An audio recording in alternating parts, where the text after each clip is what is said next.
there's a truth most people don't want to hear. Not every relationship in your life is meant to last.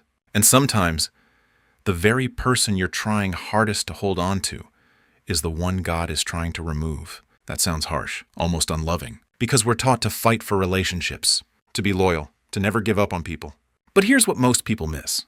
There's a difference between love and attachment, between loyalty and disobedience. And the Bible quietly shows us something powerful. God doesn't just bring people into your life. He also removes them, not to punish you, but to protect you. Today I'm going to show you the signs that God may be trying to remove someone from your life. And if you ignore these signs, you won't just lose peace. You might delay your purpose. Let's start with the first sign. Number 1, constant disruption of your peace. Pay attention to what happens after you interact with them. Not during, after. Because during the conversation, everything might feel normal, even enjoyable, but later, your mind feels heavy. Your thoughts become chaotic. Your peace disappears. That's not random. The Bible says in 1 Corinthians 14:33, God is not the author of confusion, but of peace. So if someone consistently brings confusion into your life, that's not just personality. That's influence. Most people think peace is just a feeling, but it's not. Peace is a signal. And when that signal keeps getting disrupted around the same person, God is trying to get your attention. But here's where people get stuck. They say, maybe I'm just overthinking. Maybe I'm being too sensitive. No, discernment often feels like overthinking to people who ignore it. If your spirit feels unsettled every time they're around, don't ignore that. That discomfort might be protection. Now here's the second sign. Number 2, they pull you away from who you're becoming. This one is subtle because they don't tell you to stop growing. They just make growth harder. Every time you try to become more disciplined, they distract you. Every time you try to get closer to God, they minimize it. You're doing too much. Relax.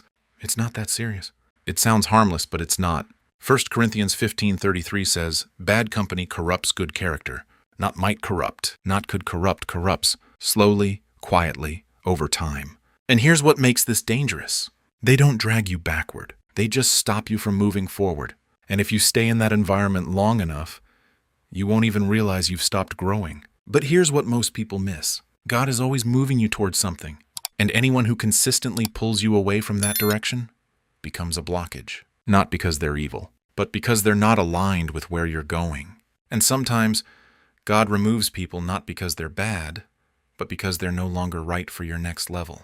Now this next sign, this is where it gets uncomfortable. Number 3, repeated cycles of hurt without change. We all make mistakes. We all fall short. That's not the issue. The issue is patterns. They hurt you. They apologize. Things get better. Then it happens again. Same behavior, same outcome. Same pain, different day. Proverbs 26:11 says, as a dog returns to its vomit, so fools repeat their folly. That's strong language, but it's intentional. Because repeated behavior reveals something deeper. It reveals unwillingness to change. And here's the trap. You keep giving chances, thinking this time will be different, because you see their potential. You remember who they used to be. You believe in who they could become. But God doesn't call you to build relationships on potential. He calls you to discern reality. If the pattern hasn't changed, the person hasn't changed. And staying in that cycle doesn't make you loving. It makes you stuck. Sometimes, love doesn't look like holding on. Sometimes, it looks like letting go. Now here's the fourth sign. Number 4, God keeps creating distance. And you keep forcing connection. Have you ever noticed this? Plans fall through, communication weakens, opportunities to connect disappear. It feels like things are drifting apart, and your instinct is to fix it, to reach out more, try harder, force it back together. But here's a question. What if that distance isn't a problem? What if it's direction? Proverbs 16:9 says, in their hearts humans plan their course, but the Lord establishes their steps. Sometimes God doesn't speak loudly. He moves quietly, he closes doors, creates space, shifts dynamics. And instead of asking, why is this happening? We should ask, what is this protecting me from? Because forced relationships rarely lead to peaceful outcomes. When God is in something, there is alignment. When you have to force everything, and there is resistance. And resistance is often a signal. Now this next sign, this one is the hardest to accept. Number 5, they no longer align with your values. At one point, you were on the same page, same mindset, same direction. But now, something feels off. Your priorities have changed. Your standards have grown, but theirs haven't. And now you feel the tension. Not because you hate them, but because you're not the same anymore. Amos 3:3 asks a simple question. Can two walk together unless they agree? The answer is no, not long term. Because misalignment creates friction, and friction creates distance. But here's what most people do. They lower their standards to keep the relationship. They compromise their growth to maintain connection. But growth always comes with separation. Not because you're better, but because you're different. And not everyone is meant to go where you're going. That doesn't make them wrong. It just means their role in your life has changed. And here's the final sign, the one most people ignore. Number 6, you feel convicted, not just uncomfortable. There's a difference. Discomfort is emotional, conviction is spiritual. Discomfort says, I don't like this. Conviction says, this is not right. And when God is trying to remove someone from your life, you will feel that inner nudge, that quiet voice saying, this isn't for you anymore. Not loud, not dramatic, just consistent, persistent, clear. And here's what most people do. They ignore it because letting go is painful, because starting over is scary, because being alone feels uncertain. But here's the truth. Delayed obedience is still disobedience. If God is showing you something clearly and you keep choosing against it, you're not protecting the relationship. You're resisting direction, and resistance always comes with a cost. So what does this mean? Does it mean you cut everyone off? Become cold, detached? No. It means you become discerning. Jesus loved everyone, but he didn't give everyone access. That's the difference. You can care about someone and still create distance. You can love someone and still let them go. Because not everyone who was part of your past is meant to be part of your future. And here's the shift that changes everything. When God removes someone from your life, he's not taking something from you. He's making room for peace, room for growth, room for alignment, room for the people who are actually meant to walk with you. So if you've been feeling this lately, the distance, the tension, the repeated signs, don't ignore it, pray about it, reflect on it, be honest about it. Because sometimes the hardest decisions lead to the clearest paths. And the people God removes are often the ones who would have kept you from becoming who you're meant to be. If this opened your eyes, type discernment in the comments. Because awareness is the first step to protection. And if you're ready to stop forcing what God is removing and start aligning with what he's building, stay connected. Because the next step in your life will require clarity more than comfort. Most people think their biggest problem is lack of discipline, lack of motivation, lack of opportunity. But the truth is far more uncomfortable. Your environment might be silently working against you, not attacking you, not stopping you, just slowly shaping you into someone weaker than you're meant to be. And here's what makes it dangerous. You don't feel it happening because environment doesn't force change. It normalizes it. Romans 12:2 says, do not conform to the pattern of this world, but be transformed by the renewing of your mind. Notice that word conform. Not attacked, not destroyed, conformed. That means the greatest threat to your life is not pressure. It's subtle influence. Today I'm going to show you 7 signs your environment is weakening you. And if you ignore these, you won't just stay stuck. You'll slowly lose the version of yourself God is trying to build. Stay with me, because the last one is the one most people never see coming. Number 1, you're constantly distracted, but rarely fulfilled. You're busy all day, scrolling, watching, listening, reacting, but at the end of the day, you feel empty. Not tired from purpose, tired from noise. Most people think distraction is harmless, but the truth is, distraction is direction. Whatever holds your attention shapes your life. If your environment feeds you constant stimulation without depth, your mind loses the ability to focus on what actually matters. And here's what most people miss. You don't lose your purpose overnight. You drift away from it, one distraction at a time. Number 2, your standards are slowly lowering. Not dramatically, not obviously, subtly. Things that once bothered you don't anymore. Conversations you once avoided, you now participate in. Habits you once questioned, you now justify. This is how environment works. It doesn't force you to change your values. It just surrounds you with people and influences that make lowering them feel normal. 1 Corinthians 15:33 says, bad company corrupts good character. Not might corrupt, not could corrupt, corrupts. And here's the dangerous part. You won't feel like you're becoming worse. You'll feel like you're just becoming more relaxed. But in reality, you're becoming more vulnerable. Number 3, you feel drained after being around certain people. Pay attention to this one. Because energy doesn't lie. You can fake smiles. You can ignore red flags. You can justify behavior. But your spirit knows. If every time you leave a conversation you feel heavier, less clear, less motivated, more confused, that's not random. That's influence. Because environments don't just affect your actions.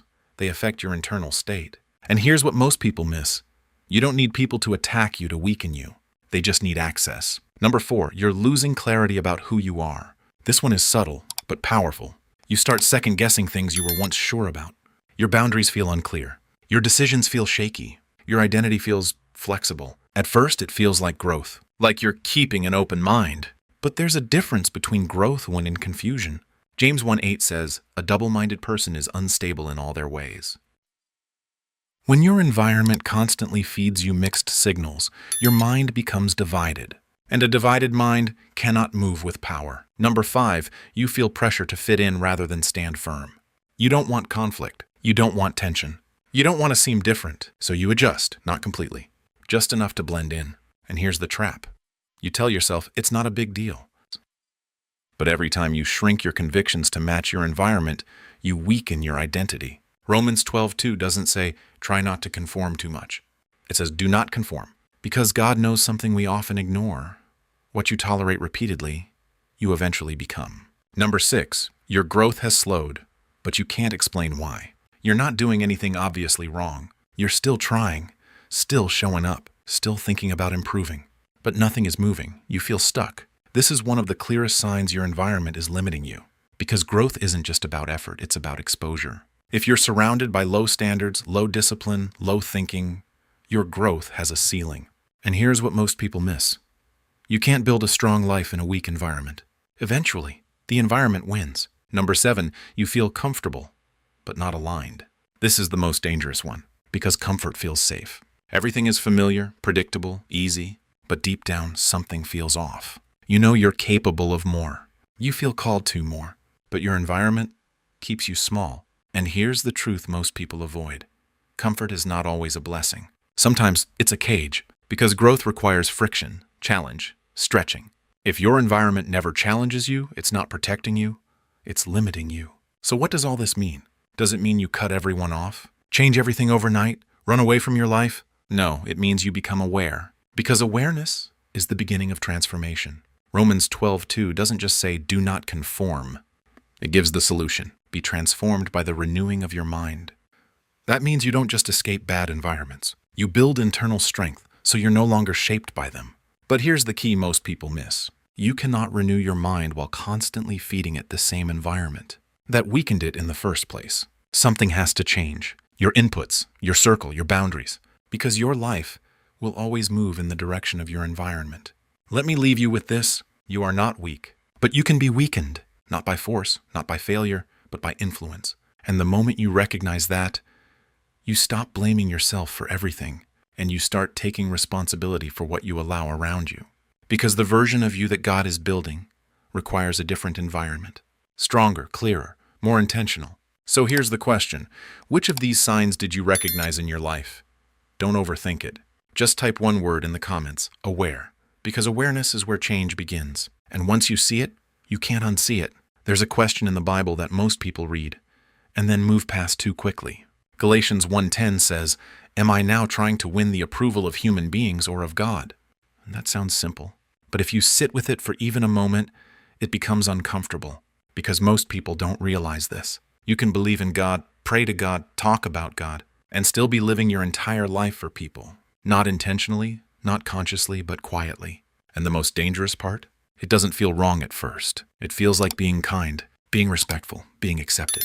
But over time, it starts costing you something deeper. Your identity, your peace, your direction. Today I'm going to show you the signs that you're living to please people, not God. And if you recognize yourself in these, this isn't condemnation. It's awareness, because awareness is where freedom begins. Let's start with the first sign. Number 1, you feel anxious when people are displeased with you. Not just uncomfortable, anxious, restless. You replay conversations in your head. You overthink your words. You wonder, did I say something wrong? Here's the deeper truth most people miss. That anxiety isn't about them. It's about who you've given authority over your peace. Because when people's opinions control your emotions, they've taken a place in your life that only God should have. The Bible says in Proverbs 29:25, the fear of man will prove to be a snare, a trap, not obvious, not immediate, but slow. You start adjusting yourself just to stay approved. And without realizing it, you stop being led by truth and start being led by reactions. Number 2, you struggle to say no, even when you know you should. You feel it inside, that quiet conviction. This isn't right. This isn't aligned. This isn't what I should be doing. But you say yes anyway. Why? Because you don't want to disappoint them. You don't want to seem difficult. You don't want to lose their approval. But here's what most people never realize. Every time you say yes to please people, when God is telling you no, you're training yourself to ignore your own discernment. And over time, that voice gets quieter. Not because God stopped speaking, but because you stopped listening. Jesus himself said in Matthew 5:37, "Let your yes be yes and your no be no." Clarity, not confusion. But people-pleasing blurs that clarity until you're no longer sure what you truly believe. Number 3, your identity shifts depending on who you're around. This one is subtle. With one group, you act one way. With another, you adjust again. You change your tone, your opinions, even your values slightly, just enough to fit in, just enough to be accepted. And at first, it feels like adaptability. But here's the deeper truth. If you constantly change who you are to be accepted, you slowly lose who you are entirely. Romans 12:2 warns, "Do not conform to the pattern of this world." But people-pleasing is exactly that. Conforming, not because you believe it, but because you want to belong. And the danger is this. You can spend years becoming someone everyone else accepts, while becoming someone you don't even recognize. Number 4, you avoid truth if it might create conflict. You know what's right. You see it clearly, but you stay silent because speaking up might create tension. It might upset someone. It might change how they see you. So you choose comfort over truth. But here's what most people miss. Silence, when truth is needed, is still a decision. And over time, it shapes your character. Galatians 1:10 continues with something powerful. If I were still trying to please people, I would not be a servant of Christ. Notice that. Not it would be harder. Not it would be complicated. It says you cannot serve both, because one will always require you to compromise the other. Truth or approval, conviction or comfort. And every time you choose silence to stay accepted, you move further away from who you're called to be. Number 5, your self-worth depends on how others respond to you. This is where it gets deeper. If they praise you, you feel confident. If they ignore you, you feel invisible. If they criticize you, you feel shaken. Your sense of worth rises and falls based on people's reactions. But here's the truth most people never confront. If others can define your worth, they can control your life. Because you will always chase what validates you and avoid what threatens it. But your identity was never meant to be built on reactions. It was already established. Ephesians 2:10 says, "You are God's workmanship," not people's opinion, not people's approval, God's. And until you fully anchor your identity there, you will keep searching for it everywhere else. And it will never feel stable. Now here's where everything shifts. Because most people think people-pleasing is about behavior. But it's not. It's about fear. Fear of rejection, fear of disapproval, fear of being misunderstood. But the truth is, you cannot live fully aligned with God and be fully accepted by everyone. At some point, those paths separate, and that's where most people hesitate. Because choosing God often means losing approval. But here's what changes everything. When you stop living for people, you don't lose everything. You lose pressure, you lose confusion, you lose the constant need to perform. And in its place, you gain something most people never experience. Peace, clarity, direction. Because you're no longer reacting. You're being led. And that's the life Galatians 1:10 is pointing to. Not a life of isolation, not a life of arrogance, but a life of alignment, where your decisions are not filtered through what will people think, but through what is true. And here's the final truth you need to hear. People-pleasing doesn't just affect your actions. It shapes your entire life, the relationships you stay in, the opportunities you take, the boundaries you ignore, the calling you delay, all because you're trying to maintain approval. But approval was never meant to be your compass. God was. So here's the question, not for someone else. For you, right now. Are you living for people, or are you living for God? And don't answer quickly, because your life already shows the answer. If this opened your eyes, type "aware" in the comments. Not for me, but as a moment of honesty for yourself. And if you're ready to stop living for approval and start living with clarity, stay connected. Because this is where real transformation begins. There's a dangerous lie most people believe. That manipulation is obvious, that you would notice it, that you would feel controlled. But the truth is, the most powerful manipulation doesn't feel like control at all. It feels like love. It feels like obligation. It feels like your own decision. And that's exactly why it works. Galatians 5:1 says, "It is for freedom that Christ has set us free." Stand firm then, and do not let yourselves be burdened again by a yoke of slavery. Read that again. A yoke of slavery. Not chains, not cages. A yoke, something subtle, something you carry without even realizing it's controlling you. Today I'm going to show you 5 signs you're being manipulated without realizing it. And once you see these, you won't be able to unsee them. Stay with me, because the last one is the most dangerous. Number 1, you feel guilty for setting boundaries. This is where manipulation often begins. Not with force, with guilt. You try to say no, and suddenly you feel like the bad person. You try to create space, and they make you feel selfish. You try to protect your peace, and somehow you end up apologizing. Most people think guilt means they're doing something wrong. But here's the truth. Guilt can be installed, conditioned, used. A manipulator doesn't need to control your actions.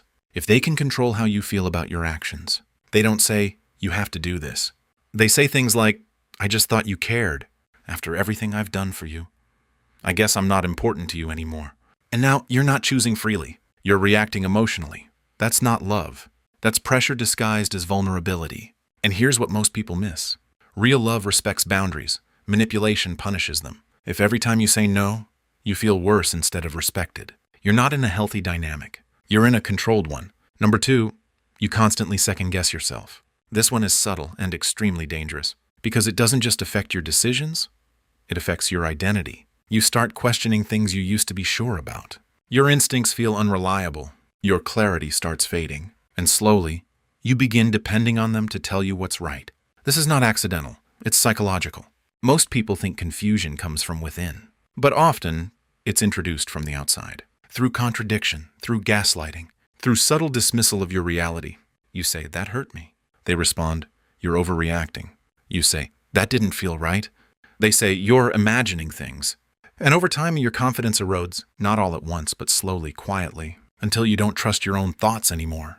But here's the deeper truth. Confusion is not from God. 1 Corinthians 14:33 makes it clear. God is not the author of confusion, but of peace. So if someone's presence consistently makes you feel uncertain, unstable, or mentally foggy, that's not connection. That's interference. And the goal is simple. If you don't trust yourself, you'll trust them. Number 3, their needs always come first. At first, it doesn't look like manipulation. It looks like care. You're there for them. You support them. You sacrifice for them. But over time, something shifts. Their needs become the priority every time. Your time, your energy, your emotions, all start revolving around them. And here's the trap. They don't demand it directly. They create situations where you feel responsible. They become overwhelmed, so you step in. They struggle, so you carry more. They suffer, so you silence your own needs. And eventually, you disappear. Most people think love means putting others first. But the Bible never teaches self-erasure. It teaches balance, wisdom, discernment. Even Jesus stepped away from crowds. Even Jesus rested. Even Jesus said no. But manipulation flips that. It makes you feel like your worth is tied to how much you give. And the more you give, the more they expect, until you're exhausted, drained, empty, and still feeling like it's not enough. But here's what most people miss. If someone only values you when you're useful, they don't value you. They value access. Number 4, they twist reality to fit their narrative. This is where manipulation becomes psychological control, not through force, but through perception. They change the story. They reframe events. They adjust facts, just enough to make you question what really happened. You remember something clearly. They say, that's not what happened. You feel hurt. They say, you're too sensitive. You point out a pattern. They say, you're creating problems. And now, you're not just dealing with conflict. You're dealing with distortion. Most people think manipulation is about control over actions. But real manipulation is control over perception. Because if someone can change how you see reality, they can control how you respond to it. And here's the deeper layer. They don't always lie outright. They mix truth with distortion. Just enough truth to sound believable, just enough distortion to shift the outcome. And slowly, you start doubting your memory, your feelings, your understanding. But here's what changes everything. Truth does not require confusion to exist.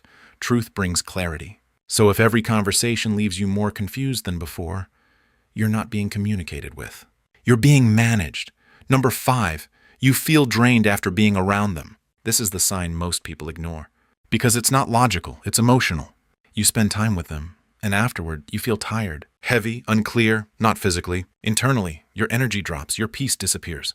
Your mind feels noisy, and you can't explain why. But here's what most people never realize. Energy is information. What someone carries, they transfer. The Bible constantly speaks about peace as a signal, a spiritual indicator. Colossians 3:15 says, "Let the peace of Christ rule in your hearts." Rule, decide, govern, which means peace is not random, it's directional. So when someone consistently disrupts your peace, that's not something to ignore. That's something to observe. Because manipulation doesn't always show up as pain. Sometimes it shows up as exhaustion, mental fatigue, emotional depletion. And here's the truth most people avoid. Not every connection is meant to be maintained. Some are meant to be discerned and distanced. Now let's bring this together. Most people think manipulation looks like control. But the truth is, it looks like influence. Subtle, emotional, gradual. It enters through guilt. It grows through confusion. It stabilizes through dependency. And it survives through your silence. But Galatians 5:1 reminds us, you were created for freedom. Not pressure, not confusion, not emotional captivity, freedom. And that means something important. You are allowed to question what doesn't feel right. You are allowed to step back from what drains you. You are allowed to protect your peace. This is not rejection, this is discernment. And discernment is protection. So here's the question I want you to sit with. Who in your life makes you feel free? And who makes you feel controlled without saying a word? Be honest, because clarity is the first step to freedom. If this opened your eyes, comment aware below. One word, because awareness is where everything starts. And if you're ready to stop being controlled and start living with clarity, peace, and truth, stay connected. Because the next step is learning how to break free completely. There's a dangerous lie most people believe, and it's quietly destroying their lives. They think every thought they have is theirs. Every fear, every doubt, every negative voice in their head, they assume it's part of who they are. But the Bible says something completely different. 2 Corinthians 10:5 says, "Take captive every thought and make it obedient." Wait, take captive? That means not every thought is trustworthy. Not every thought deserves to stay. And some thoughts, if you don't reject them immediately, will reshape your entire life. Because here's the truth most people never realize. Your life doesn't follow your circumstances. It follows your thoughts. And if you don't control what enters your mind, something else will. Today, I'm going to show you the specific types of thoughts the Bible warns you to reject immediately. Because if you don't, they won't just affect your mood. They will define your identity. Number 1, the thought that says, "I'm not enough." This one is subtle. It doesn't come in loud. It whispers, "You're not smart enough. You're not strong enough. You're not ready." And over time, you start believing it. But here's what most people miss. That thought doesn't come from God. Because Scripture says you are fearfully and wonderfully made. So when a thought contradicts what God says about you, it's not truth. It's interference. The danger is not the thought itself. The danger is agreement.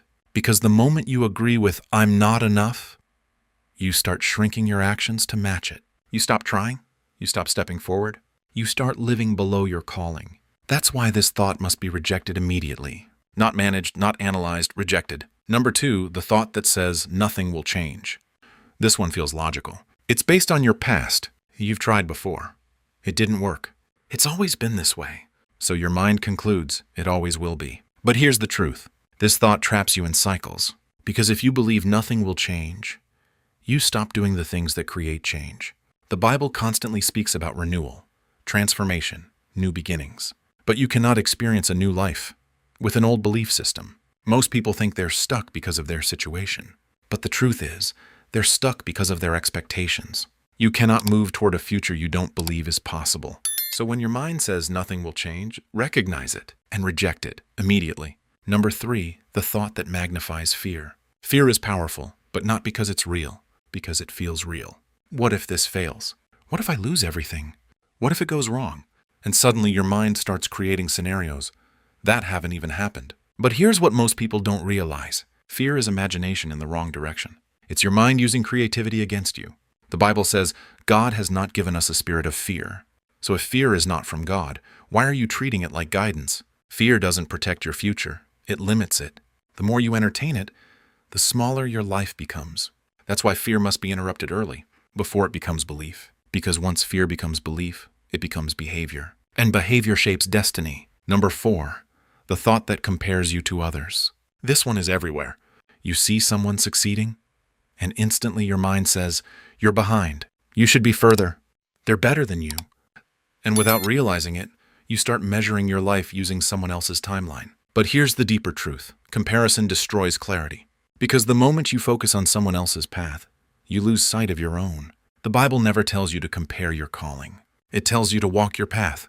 But comparison creates pressure, and pressure creates insecurity. And insecurity makes you forget who you are. Most people don't fail because they lack ability. They fail because they lose focus. So when comparison enters your mind, don't entertain it, reject it, because it will quietly disconnect you from your purpose. Number 5, the thought that justifies staying the same. This one is dangerous because it sounds reasonable. This is just who I am. I've always been like this. It's too late to change. It feels honest, but it's actually limiting because it removes responsibility. And without responsibility, there is no growth. The Bible is built on transformation. Be renewed, be changed, be transformed. So any thought that tells you change is not possible is directly opposing your growth.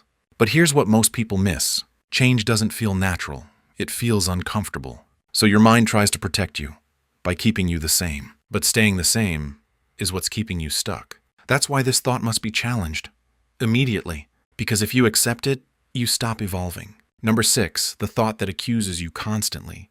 This is the one that drains people the most. It reminds you of your past, your mistakes, your failures. You messed up. You're not worthy. You'll never get it right. And over time, you start living under guilt. But here's the truth most people don't understand. Conviction leads to change. Condemnation leads to shame. And they are not the same.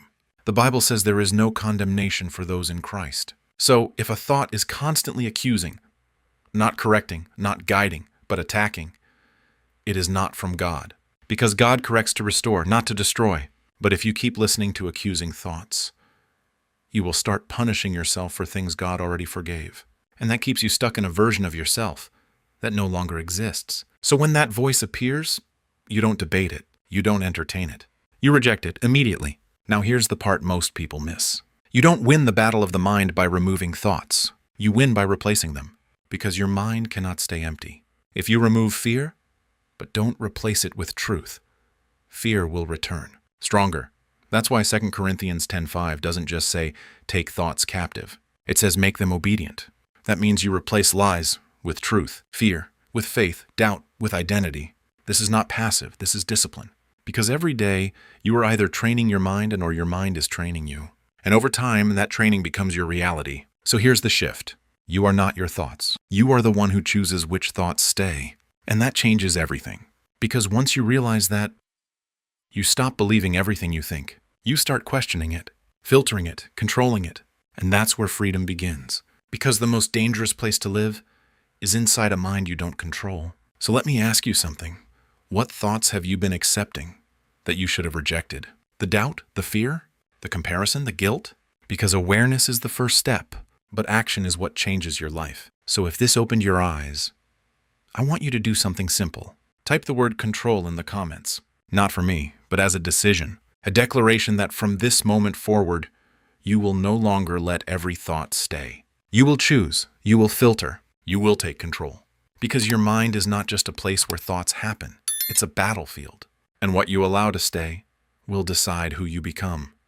Choose wisely. There's a dangerous misunderstanding most Christians live with, and almost nobody talks about it. You can believe in God, go to church, pray occasionally, and still not be led by the Spirit. That sounds uncomfortable, but it's biblical. Because there's a difference between being around God and being filled by God. Most people think being a Christian is about what you believe, but the truth is, Spirit-filled believers are revealed by how they live. And if you miss this, you won't just feel stuck. You'll think you're growing when you're actually standing still. So today, I'm going to show you the habits of Spirit-filled believers, the ones most Christians overlook. And as we go through these, you're going to recognize where you are. Let's start with the first one. Number 1, they protect their inner environment. Most people try to fix their life from the outside. Better habits, better routines, better results. But Spirit-filled believers start somewhere else, inside, because they understand something most people miss. Your life doesn't come from your circumstances. It flows from your spirit. Proverbs 4:23 says, above all else, guard your heart. Above all else. Not your money, not your reputation, your heart. Why? Because whatever enters your heart eventually shapes your life. Spirit-filled believers are careful about what they listen to, what they watch, who they allow to influence them. Not because they're afraid, but because they're aware. They know not everything deserves access to their spirit. Number 2, they respond to conviction, not just emotion. Here's something most Christians confuse. Emotion is not the same as the Holy Spirit.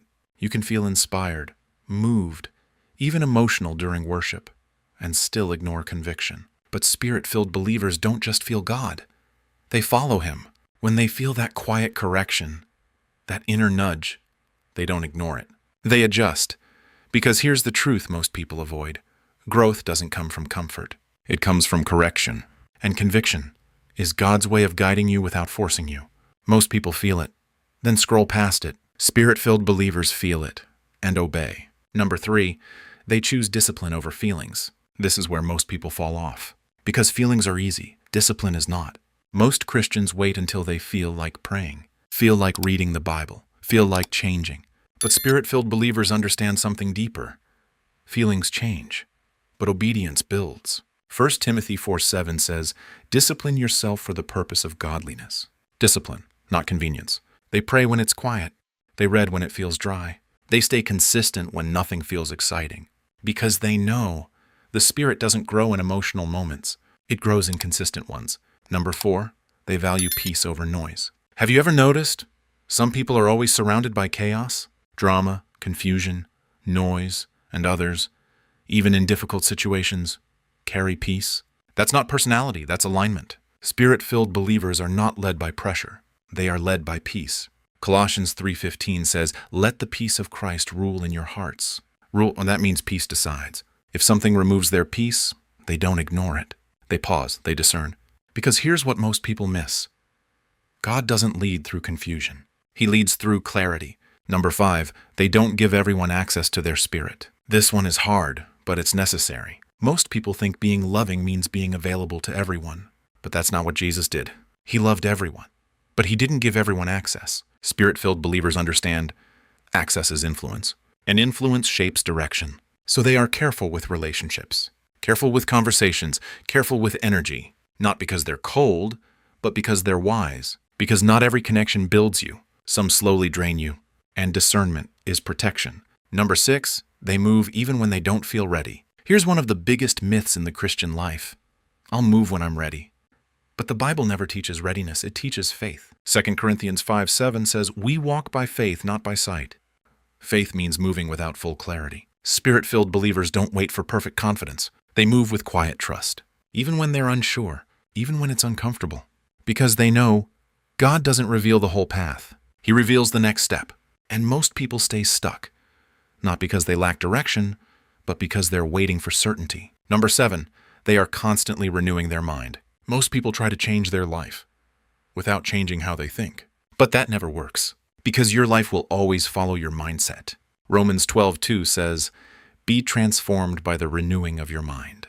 Not once, daily. Spirit-filled believers are aware of their thoughts. They catch negative patterns. They challenge lies. They replace noise with truth, because they understand something powerful.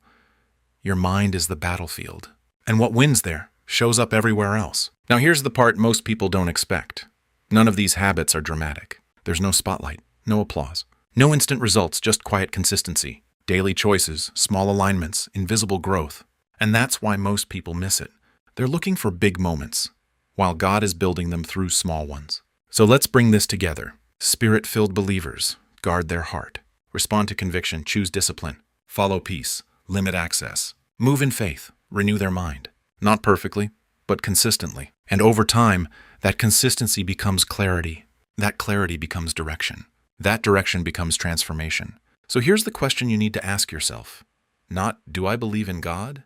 But do my habits reflect His Spirit? Because belief starts the journey. But habits reveal the truth. If this opened your eyes, type aligned in the comments. Just that one word. Because awareness is the first step. But alignment is what changes everything. And if you're ready to go deeper, stay connected. Because the next level of your life will require a stronger version of your spirit. There's a moment in life that confuses almost everyone. A door closes, an opportunity disappears, a relationship falls apart, and your first instinct is to fight it, to reopen it, to fix it, to force it. But what if that closed door wasn't rejection? What if it was protection? Revelation 3:7 says something most people read too quickly. What He opens, no one can shut, and what He shuts, no one can open. Read that again. If God is the one closing the door, no amount of effort will open it. And if you keep trying, you won't just waste time. You'll miss where He's actually leading you. Today, I'm going to show you how to recognize when God is closing a door in your life. Because most people don't miss God's direction because He's silent. They miss it because they're trying to reopen what He already shut. Let's start with the first sign. Number 1, you have to force what once flowed. There was a time when it felt easy. Conversations were natural, opportunities aligned. Things just worked. And now, everything feels heavy. You're overthinking, overworking, overpushing. And no matter how much effort you put in, it's not moving. Here's what most people think. If I just try harder, I can fix this. But the truth is, God's doors don't require force. They require alignment. Proverbs 16:9 says, "In their hearts humans plan their course, but the Lord establishes their steps." When God is in it, movement happens. When He's not, resistance increases. But here's what most people miss. The resistance isn't always the enemy. Sometimes it's God redirecting you. You're not stuck, you're being stopped. Number 2, your peace disappears even when things look right. This one confuses people the most. On paper, it makes sense. The job looks good. The relationship seems right. The opportunity is logical. But inside, something feels off. Not fear, not anxiety, just a quiet lack of peace. And you can't explain it. Most people ignore this. They say, it's probably just nerves. I'm overthinking. I'll feel better later. But Scripture gives a different standard. Colossians 3:15 says, "Let the peace of Christ rule in your hearts." That word rule means to govern, to decide. Peace isn't just comfort, it's a signal. When God is opening a door, even if it's difficult, there is still a sense of alignment. But when He is closing one, peace leaves before the door fully shuts. And here's the dangerous part. If you ignore that loss of peace long enough, you will normalize discomfort that was meant to warn you. Number 3, repeated delays with no clear reason. Now understand this carefully. Not every delay means no. Sometimes delay is preparation, but sometimes delay is divine resistance. You try to move forward, something blocks it. You try again, another obstacle. You adjust, still nothing. And it keeps happening, over and over. At some point you have to ask, is this perseverance or is this misalignment? Ecclesiastes 3:1 says there is a time for everything, including endings. But here's what most people do. They interpret every delay as a test of persistence. So they push harder, longer, relentlessly, until they're exhausted chasing something God already removed. But repetition is not random. If the same door keeps closing, it's not coincidence. It's confirmation. Number 4, God starts shifting your desires. This one is subtle. Because it doesn't happen outside, it happens inside. Things you once wanted deeply start to lose their pull. Not dramatically, not suddenly, just gradually. You still try to want it. You still think about it. But something feels different. The excitement is gone. The attachment weakens. The urgency fades. And you don't understand why. Here's why. Psalm 37:4 says, "Delight yourself in the Lord, and He will give you the desires of your heart." Most people think this means God gives you what you want. But the deeper truth is this. He changes what you want. When God is closing a door, He doesn't just block the path. He rewires your desire for it. But here's what most people miss. They try to hold on to a desire God is removing. And that creates internal conflict. Part of you is ready to let go. Another part is still trying to hold on. That tension, that's not confusion, that's transition. Number 5, new doors begin to appear that don't match your old plan. Here's where it gets uncomfortable. Because when God closes a door, He rarely replaces it with something familiar. Instead, something unexpected shows up. A different opportunity, a new direction, a path you didn't plan. And your first reaction is usually resistance. This isn't what I wanted. This doesn't make sense. This isn't my plan. Exactly. Isaiah 55:8 says, "My thoughts are not your thoughts, neither are your ways my ways." God doesn't redirect you into your comfort zone. He redirects you into your purpose. But here's the problem. Most people reject new doors because they're still emotionally attached to old ones. You can't walk through what God is opening if you're still staring at what He closed. Number 6, staying feels heavier than leaving. This is the turning point. There comes a moment where holding on becomes more painful than letting go. At first you tried to fix it, then you tried to endure it, then you tried to ignore it. But now it's draining you. Your energy, your focus, your peace. Everything feels heavier when you stay, and lighter when you imagine leaving. That's not weakness, that's clarity. Matthew 11:30 says, "My yoke is easy and my burden is light." That doesn't mean life is effortless. It means alignment doesn't destroy you. When something is from God, it may challenge you, but it won't consistently drain your spirit. If staying is slowly breaking you, that door may already be closed. You're just standing in front of it. Number 7, you keep feeling a pull to move on, but you're afraid to obey it. This is where everything becomes real. Because at this point, you already know. You've seen the signs. You've felt the shift. You've recognized the resistance, but you haven't moved. Why? Fear. Fear of being wrong. Fear of losing something. Fear of what comes next, so you stay. Not because it's right, but because it's familiar. But here's the truth most people avoid. Delayed obedience is still disobedience. And the longer you stay in a closed place, the harder it becomes to recognize open ones. But here's what changes everything. Revelation 3:7 doesn't just say God closes doors. It says when he shuts one, no one can open it, including you. So the question isn't, how do I reopen this door? The question is, why am I trying to? Let's bring this together. God closes doors in ways most people misunderstand. Not with loud announcements, but with quiet shifts. Flow becomes force. Peace disappears. Delays repeat. Desires change. New paths appear. Staying drains you. Leaving calls you. And through all of it, you're given a choice. You can resist it, or you can trust it. Because here's the final truth. God doesn't close doors to punish you. He closes them to position you, to protect you from what you can't see, to prepare you for what you're not ready for yet, and to redirect you toward what actually belongs in your life. So if a door has been closing, or already closed, stop asking, why did this happen to me? Start asking, where is this leading me? Because the same God who closes doors is the one who controls every door ahead of you. And if he shut this one, it means something better is already being aligned. You just can't see it yet. If this opened your eyes, type trust in the comments. Because trusting God when nothing makes sense is the moment your life actually begins to align with his direction. There's a truth most people don't want to hear.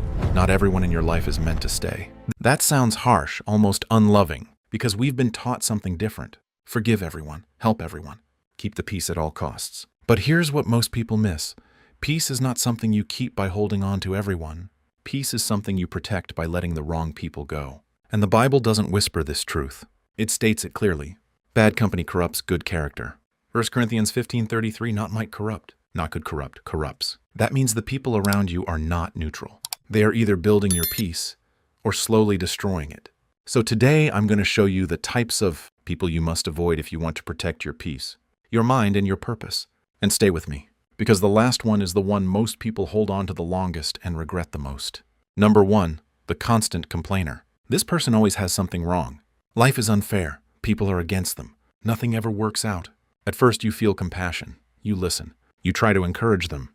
But over time, something changes. You start seeing problems the way they do. You start feeling heavier after every conversation. Most people think listening is harmless. But the truth is, what you consistently hear, you eventually start to believe. Negativity is contagious. And here's what most people miss. The complainer doesn't want solutions. They want validation for staying stuck. You're not helping them, you're joining them. Number 2, the boundary breaker. This is the person who ignores your limits. They push, they test. They cross lines and then act like it's no big deal. You say no, they hear maybe. You create space, they find a way back in. Most people think patience will fix this. But the truth is, when someone repeatedly ignores your boundaries, they are showing you exactly how much they respect you. And respect is not taught through words. It's enforced through distance. But here's the deeper truth. Every time you allow someone to cross your boundaries, you train them to do it again. Number 3, the peace disruptor. You know this person. Everything is calm until they arrive. Then suddenly, tension, drama, misunderstandings. They don't always start the fire, but somehow fire follows them. The Bible says God is not the author of confusion, but of peace. So when someone consistently brings confusion into your life, you need to stop calling it personality and start recognizing it as influence. Most people think they can manage chaos, but the truth is, you don't manage chaos. You absorb it, and over time, you become it. Number 4, the subtle manipulator. This one is dangerous because they don't look dangerous. They don't demand, they imply. They don't force, they guilt. I wouldn't ask anyone else. You're the only one I trust. After everything we've been through. And suddenly, you're doing things you never agreed to. Most people think manipulation is obvious, but the truth is, the most effective manipulation feels like your idea. And here's what changes everything. If helping someone consistently makes you feel drained, guilty, or confused, you're not in a healthy relationship. You're in a controlled one. Number 5, the spiritually misaligned. This is the hardest one, because you often love this person deeply, They're kind, they're fun. They've been in your life for years, but they pull you away from who you're becoming.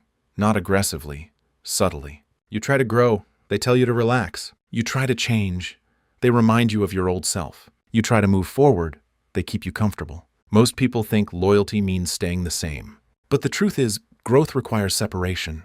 And this is exactly what 1 Corinthians 15:33 warns about. Because corruption doesn't happen instantly. It happens slowly, quietly, over time. You don't wake up one day changed, you drift there. And by the time you notice, your peace is gone. Now here's the question most people are afraid to ask. Does avoiding these people mean you stop loving them? No, it means you start loving wisely. Even Jesus didn't give everyone the same access. He loved everyone, but he didn't trust everyone. That's the difference. Because here's the truth nobody tells you. Every person you keep in your life is shaping your future. Not just your mood, not just your day, your direction. Who you spend time with determines how you think, how you feel, and ultimately, who you become. So protecting your peace is not selfish, it's responsibility. Proverbs says, above all else, guard your heart.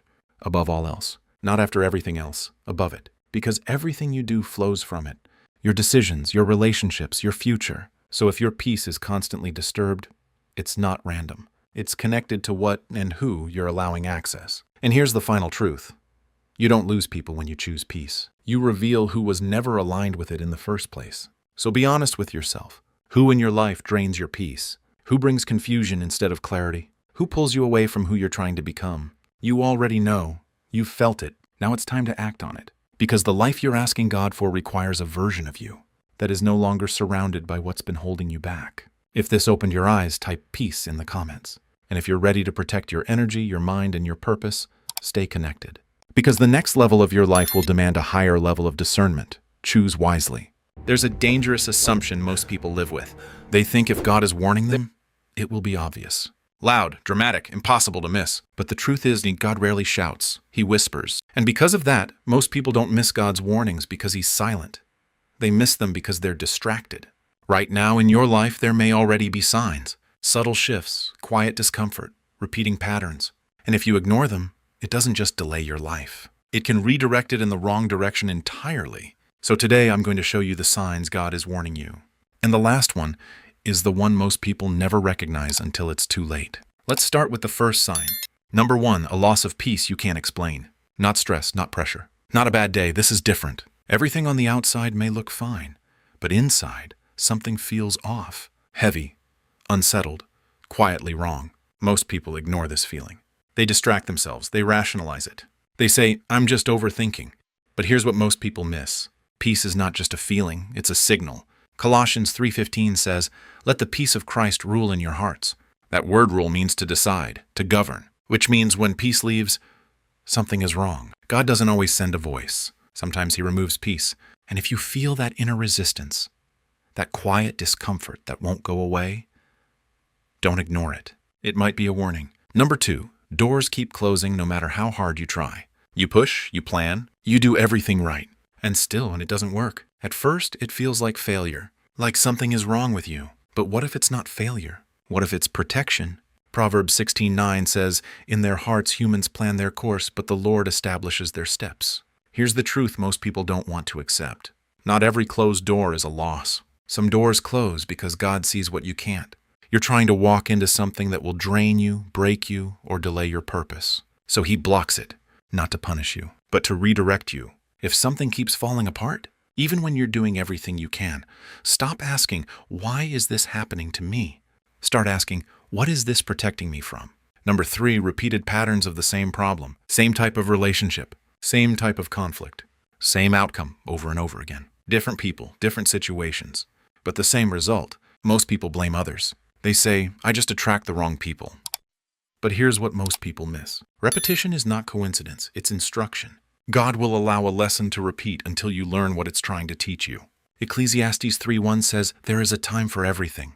But if something keeps repeating, it means the time to learn it hasn't passed yet. This is not punishment, this is refinement. Because God is more concerned with who you're becoming than what you're experiencing. So if the same problem keeps showing up, don't just try to escape it. Understand it, because the lesson you avoid today will return tomorrow. Stronger. Number 4, conviction that doesn't leave you alone.